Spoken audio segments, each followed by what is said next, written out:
નામ રાણા હામિદ એમ, સર્વધર્મ એકતા charitable trust દ્વારા અને સ્વામી વિવેકાનંદ હોસ્પિટલ દ્વારા મારુતિનગર પ્રાથમિક શાળા પાસે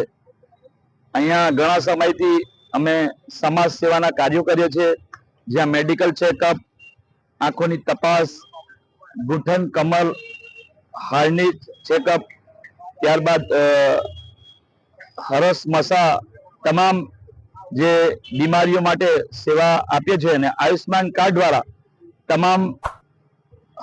જેવું કે ભાઈ ઓપરેશન દ્વારા આપણે આયુષ્માન કાર્ડ દ્વારા જે લોકોને ઓપરેશન કરવામાં આવે તો આયુષ્માન કાર્ડ દ્વારા સેવા પણ કરવામાં આવે છે અને જે લોકોને ધારો કે ભાઈ મોતિયાનું ઓપરેશન કરવાનું હોય એને સ્વામી વિવેકાનંદ દ્વારા ફ્રીમાં ઓપરેશન કરવામાં આપવામાં આવે છે।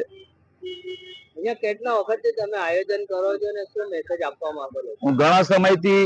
સામાજિક કામ કરું છું અને ઘણા લોકોને હું કહું છું કે ભાઈ આવા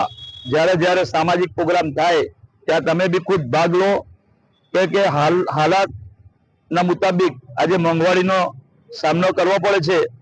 એવી જગ્યાએ અમે તમારા માટે સામાજિક પ્રોગ્રામ રાખીએ છીએ, ત્યાં તમે આવીને ખુદ ભાગ લો અને સહભાગી બનો।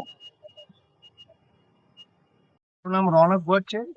સ્વામી વિવેકાનંદ નેત્ર મંદિર આઈ હોસ્પિટલ મજુરા ગેટ ખાતે હું અહીંયા ઉપસ્થિત છું। આજના કાર્યક્રમ અનુસંધાનમાં સર્વધર્મ એકતા ટ્રસ્ટ દ્વારા જે આ કાર્યક્રમ રાખવામાં આવ્યો છે તેમાં બધા જ ધર્મના લોકો આ આઈ ચેકઅપ કેમ્પમાં ભાગ લઈ શકે છે, તેમનું નેત્ર રોગોનું નિદાન થઈ શકે છે અને એમાં જો કોઈને પણ મોતિયાની સર્જરી હશે તો અમારી સંસ્થા દ્વારા અમે અમારી ફરજ સમજીને તેમને દરેકને ફ્રીમાં મોતિયાની સર્જરી કરી આપવામાં આવી। કેટલા લોકોનું ચેકઅપ કરવામાં આવ્યું? અત્યાર સુધીમાં 102 પેશન્ટોનું ચેકઅપ કરવામાં આવ્યું છે, તેમાંથી 35 જેટલા લોકોને મોતિયાની અસર દેખાઈ આવે છે, જે એના અનુલક્ષીમાં હોસ્પિટલ જઈને ચેકઅપ કરાવશે અને મોતિયો જો નિદાન થશે તો તેમને ફ્રી ઓફ કોસ્ટ સર્જરી અમારી સંસ્થા દ્વારા કરી આપવામાં આવશે।